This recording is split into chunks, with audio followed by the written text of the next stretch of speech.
ህልምሽን ከግብ ለማድረስ የሚያግዝሽ ዋነኛ አጋርሽ አድርገሽ ልትወስጂኝ ትችያለሽ። የትኛው ድርጅትሽ ላይ ነው በኃላፊነት ልትቀጥሪኝ የምትፈልጊው? ከሴት ጋር ስትሆን ወሬ እንዳይጠፋብህ የምትጠይቃት ጥያቄዎች ናቸው። ሰላም ሰላም የቻናሌ ቤተሰቦች እንዴት ናችሁ? እኔ በጣም ሰላም ነኝ። እናንተም ሰላም እንደምትሆኑ ተስፋ አደርጋለሁ። ዛሬም ለእናንተ ይጠቅማል ብዬ ያሰብኩትን አንድ ሀሳብ አንድ ምክር ይዤላችሁ መጥቻለሁ። ለዛሬ የመረጥኩት ሀሳብ ከሴት ጋር ስትሆን የምትጠይቃት ጥያቄዎች የሚል ነው። እናም ለቻናሌ አዲስ የሆናችሁ ላይክ እና ሰብስክራይብ ማድረጋችሁን አትርሱ። ሰብስክራይብ ያደረጋችሁም ላይክ አድርጋችሁ ጀምሩት። አብራችሁን ሁኑ። ለወሬያችሁ መነሻ እንዲሆንህ ቀለል ካሉ ጥያቄዎች ብትጀምር የተሻለ ነው። ለምሳሌ የሆነ የምትወደውን ሙዚቀኛ ስሙን ጠቅሰህ እንደዚህ የሚል ሙዚቃ አለው ታውቂዋለሽ? በጣም ነው የምወደው፣ ግን እንደዚህ አይነት ሱስ አለው ነው የሚባለው። አንቺ የማን አድናቂ ነሽ? ወይስ መዝሙር ነው የምትወጂው? ብለህ ወሬ መጀመር ትችላለህ። ከዛም ሰፋ ባለመልኩ ወሬ ሊፈጥሩ የሚችሉ ጥያቄዎችን ልትጠይቃት ትችላለህ። ሁለተኛ፣ ቅዳሜና እሁድ ምን እያደረግሽ ብታሳልፊ ነው የሚያስደስትሽ የሚያዝናናሽ?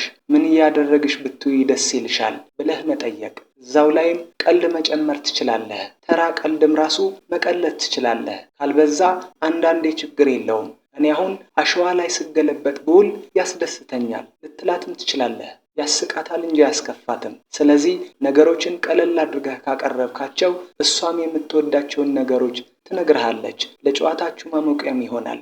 ደስ ብለዋት ካንተ ጋር እንድትጫወትና ጥሩ ጊዜ እንድታሳልፍ ያደርጋታል። ሶስተኛው የበለጠ እንድታውቃት የሚረዳህ ጥያቄ ደግሞ ምንድነው? ሆቢሽ ምንድነው? የለመድሽውና የሚያስደስትሽ ነገር ምንድነው? ፊልም ማየት ነው? መዝሙር ማዳመጥ ነው? መጽሐፍ ማንበብ ነው? ምንድነው የሚያስደስትሽ? ቀጥለህም ደግሞ ፓሽንሽ ምንድነው? ምን መስራት ምን ማድረግ ነው የምትፈልጊው? እሰራዋለሁ አደርገዋለሁ ብለሽ ያሰብሽውና ያለምሽው ነገር ማወቅ ይቻላል? አንቺ ባለምሽውና ባሰብሽው ስራ ላይ እኔ እንደ ሰራተኛ አድርገሽ ቁጠሪኝና እስኪ ንገሪ። የህልምሽን አፈጻጸም ከሚያግዙ አጋሮችሽ አንዱና ዋነኛው አድርገሽ ልትወስጂኝ ትችያለሽ። የትኛው ድርጅትሽ ላይ ነው በኃላፊነት ልትቀጥሪኝ የምትፈልጊው? በዚህ እንዳትጠራጠሪ፣ በጣም ታማኝ ነኝ። ፕላንና ስትራቴጂ ማዘጋጀት፣ በቡድንና በተናጠል የመስራትና የማሰራት ልምድ አለኝ። በጣም ጎበዝና ጀግና ወንድ ነኝ። እኔና አንቺ አብረን የምንሰራው አንድ ትልቅ ስራ እንደሚኖር ከወዲሁ ይሰማኛል። ብቻ አንቺ ውሳኔሽን አሳውቂ። አራተኛ፣ የምትወጂው ምግብ ምን አይነት ነው? ጠዋት ተነስተሽ ምን አይነት ምግብ ነው የምትሰሪው? ወጥ መስራት፣ ምግብ መስራት ትችያለሽ? እየዋሸሽ ነው ወይስ የእውነት ምግብ መስራት ትችያለሽ? እሺ፣ መቼ ነው ደስ የሚል ምግብ ሰርተሽ የምታበይኝ? የእውነት ሙያሽን ማየት ፈልጋለሁ። ባለሙያ ሴት ወዳለሁ። ሴት ባለሙያ ስትሆን በጣም ደስ ይለኛል። እሺ፣ ውጭ ወጥተሽ ምግብ በልተሽ ታውቂያለሽ? ውጭ ወጥተሽ ሆቴል ወይ ደግሞ ሬስቶራንት ገብተሽ መብላት የምትፈልጊው ምን አይነት ምግብ ነው? እኔ አሁን በቤት ላገኘው የማልችለውን ምግብ በልቼው የማላውቀውን አዲስ ምግብ ነው የምፈልገው። ወይ ደግሞ ብዙ ሰዎች ተመግበውት አሪፍ ነው ብለው ያደነቁትን ምግብ ነው መብላት የምፈልገው። አንቺስ የምትመርጪው የውጭ ምግብ የትኛው ነው? እንደዚህ ብለህ መጠየቅ በጣም ጠቃሚ ነው። ምክንያቱም እግረ መንገድህ እሷ የምትፈልገውን ምግብ እንድታውቅ ስለሚጠቅምህ ለቀጣይ ከእሷ ጋር ለሚኖርህ ዴቲንግ እያመቻቸህ ነው። እናም የእሷን የምግብ ምርጫና ፍላጎቶቿን ቀስ በቀስ እንድታውቅ ይረዳሃል። ስለዚህ ሌላ ጊዜ ግንኙነታችሁ ሲጠነክር እሷ የምትፈልጋቸውን ምግቦች ያሉበት ምግብ ቤት ወይ ደግሞ ለእሷ ፍላጎት ተቀራራቢ የሆኑ ምግቦች ያሉበት ሬስቶራንት ትወስዳታለህ ማለት ነው። አምስተኛ፣ የምትወጂው ድራማ ወይ ደግሞ ፊልም አለ? ምን አይነት ድራማ ነው የምትወጂው? ፊልምስ ምን አይነት ሲሆን ነው ደስ የሚልሽ? ሮማንስ ነው? አክሽን ነው? አድቬንቸር ነው? የትኛው? እነማን ታዋቂ አርቲስቶች የተሳተፉበት ፊልም ሲሆን ነው ደስ ብሎሽ የምትመለከችው ብለህን ጠይቃት። አንድ መናገር የምፈልገው እውነታ ምንድነው? ሁለት የሚፈላለጉ ወንድና ሴት አብረው ሮማንስ ፊልም ሲያዩና ሲመለከቱ ፍቅራቸው፣ የፍቅር ስሜታቸው፣ መፈላለጋቸው፣ በአጠቃላይ ኢሞሽናቸው በጣም ነው የሚጨምረው የሚነቃቃው። ስለዚህ የምትወደውን ፊልም ካወቅ አምጥተህ እንድትጋብዛትና ሙቪ ናይት ሊሆን ይችላል፣ ብቻ ደስ የሚል ጊዜ አብራችሁ ብታሳልፉ በጣም አሪፍ ነው።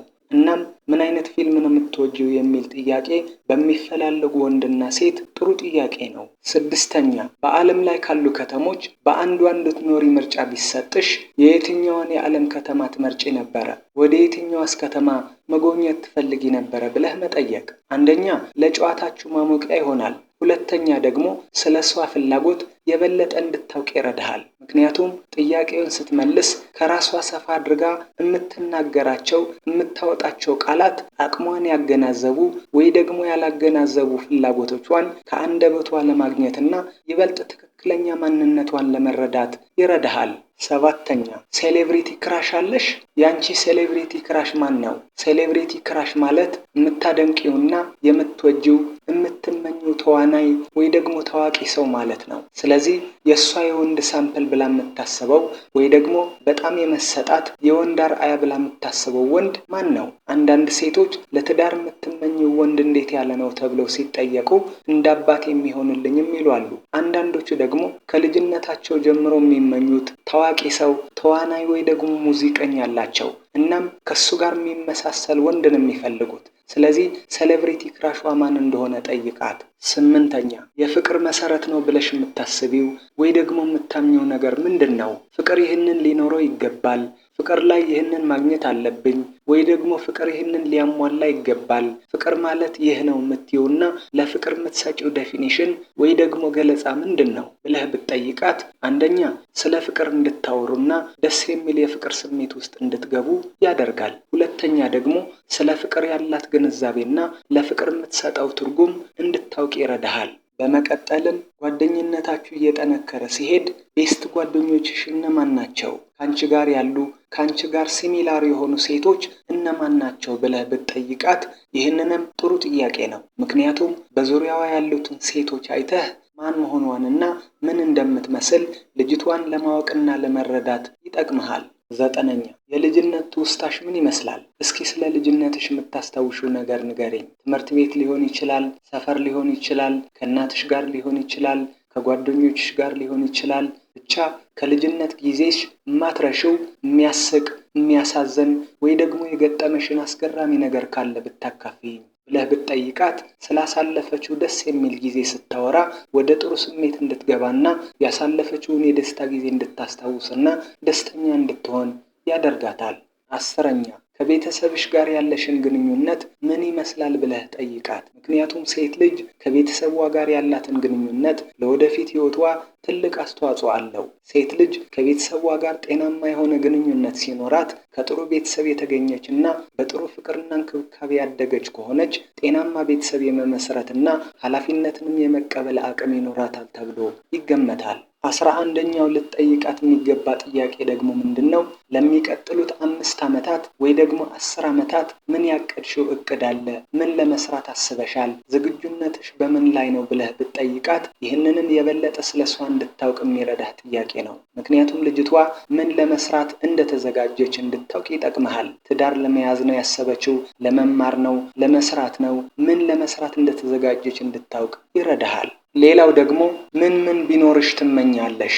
ወይ ደግሞ ይህንን በኖረኝ ብለሽ የምታስቢውና የምትመኘው ነገር ምንድን ነው ብለህ ጠይቃት። ይህንንም ስለ እሷ እንድታውቅ ይረዳሃል። ምክንያቱም እሷ የምትመኘው ነገር ሰርታ የምታሳካው ነው ወይስ ምንም ሳትሰራ ቁጭ ባለችበት ነው እንዲሰጣት የምትፈልገው የሚለውን እንድትረዳ ያግዝሃል። እዚህ ላይ በቀላሉ ጠንካራነቷን ወይ ደግሞ ደካማነቷን እንድታውቅ ስለሚጠቅምህ አሁን የጠቀስኩልህን ጥያቄ ብትጠይቃት ይመከራል። ነገ ከእሷ ጋር የጋራ ህይወት እያሰብክ ከሆነ በጣም ጠቃሚ ጥያቄ ነው። የላይፍ ሰው መሆኗን አረጋግጠህ ለመግባት እነዚህንና የመሳሰሉትን ጥያቄዎች መጠየቅ የበለጠ በጥልቀት እንድታውቃት ስለሚረዱ ሞቲቬት የሚያደርጓት የሚያነሳሷትና የምትመኛቸውን ነገሮች ብትጠይቃት የተሻለ ነው። የመጨረሻው ጥያቄ ከዚህ በፊት ከነበረሽ አፍቃሪ በምን ተለያያችሁ ብለህ ብትጠይቃት ይህንንም በጣም ጠቃሚ ጥያቄ ነው። ግን መቸኮል የለብህም። የፍቅር ግንኙነታችሁን እንደጠነከረ እርግጠኛ ስትሆን ነው መጠየቅ ያለብህ። በአጠቃላይ